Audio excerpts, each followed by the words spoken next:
crois que la première chose qu'il faut dire, c'est que c'est une reconnaissance, c'est exceptionnel, hein, c'est une reconnaissance de l'utilité du baclofen dans le traitement de l'alcoolisme de la part de nos autorités sanitaires en l'absence de grandes études. Ce qui est quand même quelque chose d'exceptionnel. C'est d'ailleurs d'autant plus exceptionnel. Enfin, c'est exceptionnel aussi par le fait que cette RTU est la première RTU qui ait été promulguée en France. Il n'y a pas d'autre RTU. On pourrait presque dire que la RTU, ça a été fait pour le baclofen. Et c'est une très bonne décision. L'ANSM a jugé que le rapport bénéfice-risque avec l'utilisation du baclofen était en faveur du baclofen. Alors c'est vrai qu'on a fait beaucoup de bruit pour ça. C'est vrai qu'en dehors du bruit, il y a quand même des publications dans des journaux qui ont un impact suffisant pour qu'on les prenne au sérieux. La NSM, quand elle a pris sa décision, s'est fiée à des études qui avaient quand même une valeur, même si c'était uniquement des études observationnelles, mais s'est fiée aussi à la multitude, et ça c'est quelque chose de tout à fait nouveau, au nombre immense de témoignages qui paraissaient sur Internet.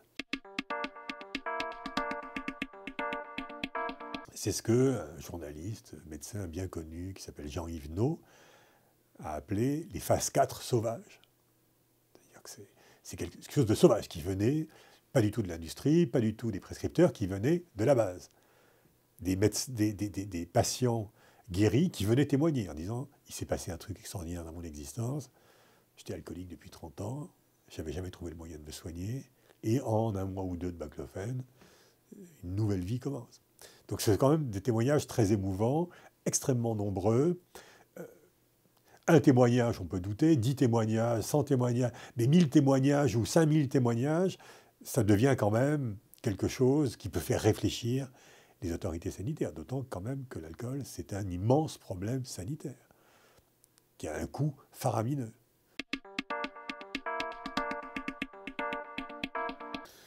Je crois que tous les médecins dignes de ce nom vont prescrire du baclofen.